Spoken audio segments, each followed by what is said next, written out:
Hi guys, I wanted to do a short video about the debate of Owens versus Andrew Wilson. Maybe nobody will watch it, but I think you can learn something also about debating.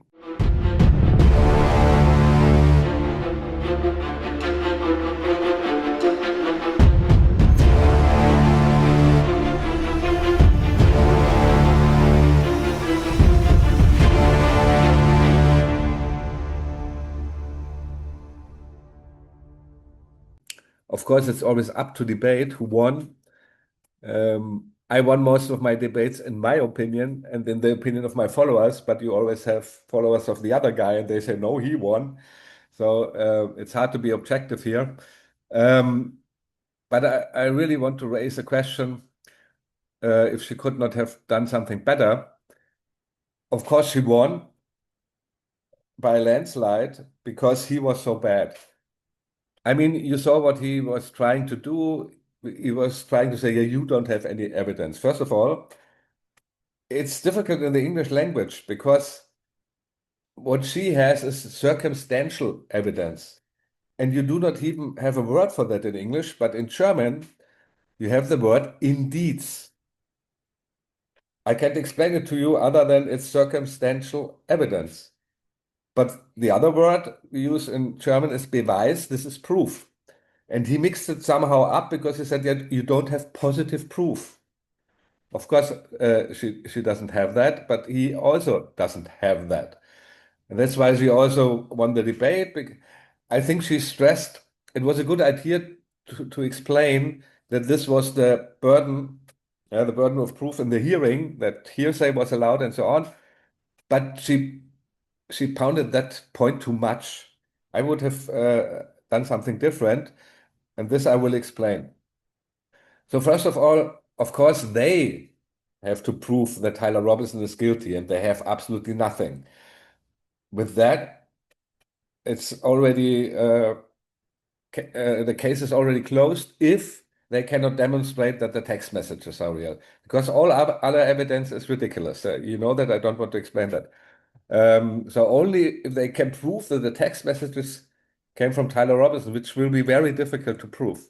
So even if he was the shooter, they have no evidence for that. But what I'm proposing now is what I always do in my debates and also in every one of my books. A theory can never be verified. So it's very difficult. So there are cases where you can falsifies a theory, but you can never verify it. For example, if you say all swans are white, that's a good theory because it's easy falsifiable. So if you see a black swan, it's falsified. But it's hard to prove that every swan in the universe is white. So it's very hard to verify a theory and theoretically even impossible. In that case, especially because you don't know if all swans are white. So if you have a theory that is falsifiable, that's much worth much more than just saying there are black swans, for example, because there might be black swans. That's a low-level statement, and that I would have pounded. I hear also Owen Benjamin wants to discuss with him. I will post it under his post. Maybe he uses that theory now. Because in this case, there are multiple things that falsify the official theory. That doesn't prove our theory, but she should have pounded that it's already falsified what they are saying. So, for example, and she didn't even bring that up, I show it to you shortly. I think everybody knows it by now, but just to show that the one picture that falsifies the official theory here. This is not Tyler Robinson. Even the opponents agree, yeah, that's not him. When they first said it's AI or something else. So that's obviously not him. That falsifies the official theory. By the way, if you want to share my posts, you should make a comment because I had this important interview with Dr. Simon Godek, and it doesn't even appear on my lawyer's timeline, although he shared it. So just that you know, if you want to hear this one, I don't even say what's in there. I don't have it on YouTube. So back to the topic. So this one photo falsifies their theory. It doesn't falsify that it was Tyler Robinson, because they could say, yeah, okay, that is not Tyler Robinson, but he still did it. But the point is, they used that argument and they have the picture. So that is already proof of a cover-up, because they had this that resolution. They had it in that resolution. There's no doubt about that. So that is already proof of a cover-up. And there are many things which falsify apparently the official theory, but not quite as much as you think. For example, I thought he's really such a bad debater. I thought he would use that argument, but he didn't. So Tyler Robinson's DNA is the most degraded on the weapon. And I expected him. That's why I watched the whole thing, that I thought maybe he gets some good argument. He could have said, yeah, well, he used hand gloves. That would have destroyed her argument, but he's not intelligent enough to do that. But of course, if you used hand gloves, they cannot use the fingerprints against him anymore.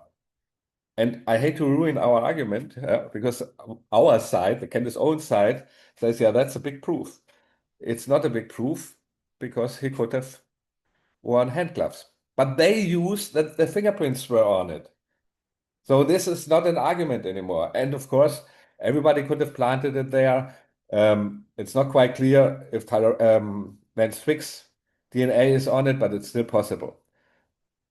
So another thing which falsifies their theory is that his car was seen and there was a bold guy and three guys in the back. That falsifies their theory about what he did. Again, it doesn't falsify that he wasn't the shooter, but it contradicts their official story. And there again, we have proof for a cover-up, because they knew that and they didn't say it in court until it was asked. So that's already cover-up. And the most important thing, and I say it again and again, are the Google searches. All the people were searched from Israel. And I want to explain it again in English, more precise than in my last video. I hope this one is seen by more people. So it's the classic application of the multiplication rule for independent events. The core idea is rare events that keep lining up in the same direction stop looking like chance once you multiply the individual odds. That's how they explain it in English. I asked Grok that, how do you explain it in English? Because in German, you are talking about combined probabilities, but this is not a word in English, not how they do it in English. Let me explain that to you again. Let's say there's a 50-50 chance that somebody in Israel searched for Tyler Robinson because maybe it's his friend. Okay, let's say 50-50. It's not 50-50, it's like 10% or 1%. But let's say it's 50-50. Then somebody searches the doctor, and then somebody searches all the doctors in this clinic. And I think the lawyer was searched and so on. And then what later Anna Escobar said on Stu Peters' show, all the other things that were searched, even the precise address. If you combine all the probabilities, we have to go 0.5 times 0.5 times 0.5. That means if it's 10 coincidences, it's 0.5 to the power of 10. And then you have a probability that is less than 0.01%. That means we are 99.99% sure that there was a conspiracy and it involved Israel. This is a point you cannot refute. So if you're going in a debate, you should use the arguments who cannot be refuted. I think that's not her purview. mathematics and statistics. I think she even said that. That's why she doesn't. I posted it under her videos. Said, "Hey, please use that argument." I think one time she mentioned that. I even wrote her an email about it. This is the proof. Proof not in the scientific sense is not 100%, but 99.99% proof, if you want to say it scientifically. But in general language, it's proof. It's 100% because it's almost 100%. And she doesn't.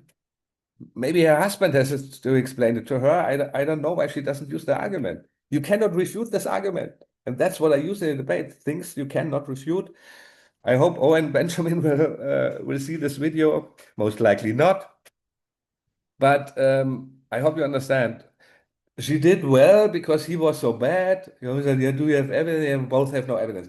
But somebody is neutral and doesn't know anything about the case, goes out of this debate saying, "Yeah, both have no proof." But of course, it's partisan. The Andrew Wilson says that, "Well, he did it well," and the Candace Owens fans say she did well. But in reality, what comes out of it, yeah, nobody has proof for anything. And that's not good. If you can falsify, and yeah, that's an important point. If you can just falsify one thing, then the whole theory collapses. We are not at that stage now, because as I said, the picture of him, of the decoy, doesn't falsify the whole theory, but it falsifies their theory. But still, they could argue in theory, yeah, well, it was not this guy, but another guy. But then they have nothing anymore. But it doesn't really falsify everything. Falsifying everything would mean Tyler Robinson has a perfect alibi. So he was somewhere else at that time, and we have footage and witnesses. That was falsified. The thing with the restaurant where he was is near to that. Yeah, it totally falsifies their timeline, but they don't have the receipt yet, the original receipt. But I think it's likely she talked to them. I think Diligent Dennison also talked to them. So it's the timeline is falsified then, and then everything seems unlikely. So I would encourage everybody to talk more about falsification, because that's the same I did with 9/11. If you watch WTC7, the whole theory is falsified because it's impossible that a building collapses like this, if not the columns were taken out at the same time by explosives. That falsifies the theory, and then you can go, who did it? And fortunately enough, we already have the motive for Israel, and we have the Google searches for Israel, from Israel. So it's Israel. Yeah. Of course, they didn't do everything. It was a deep state plot. It was military involved, but who controls America? Controls the American military. And we know who controls America because it's shown in the Iran war. It's that easy to understand. And yeah, I don't want to be like, how's it called? Seem arrogant. I would have done it better or something. But I think she is very used to reading court filings, and that's why she stick to that thing. But the court case is one thing, and the debate is another thing. All right, let me know what you think. And yeah, and one thing is also important. I need your expertise. I don't have it. Is it possible to falsify now the mobile data? Because it was an Israeli company who extracted it from all companies. And I asked Grok, but of course, Grok, Shlomo, as I call him, is not really an expert. And he said it would leave traces. So if you would change the mobile data so that it looks like that Tyler Robinson really sent these messages, it would leave traces. Are experts out here?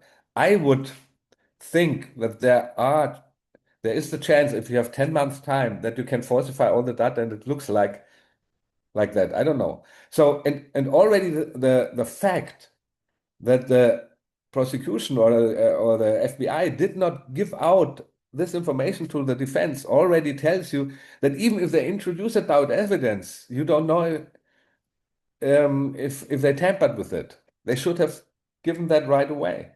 And that's a clear indication. Indication would be another word circumstances, evidence, and indication would be like maybe like the German word indeed. Um, that there is a cover up. Why wouldn't they give them the data? I think they don't even have access to the rifle yet, and of course, and all the disappearing evidence. Of course, it's also a very bad sign. They paved over it. The shirt most likely is not there anymore. So the least you can say that under normal circumstances, there is no way that they convict him. Even if he was the shooter, the evidence for that disappeared, and all the other things are no proof. They cannot convict him. There's no way. If the defense doesn't make any mistake or they bring him to admit it, there's no way that they can sentence this guy. This is no way. Okay. I hope it helped.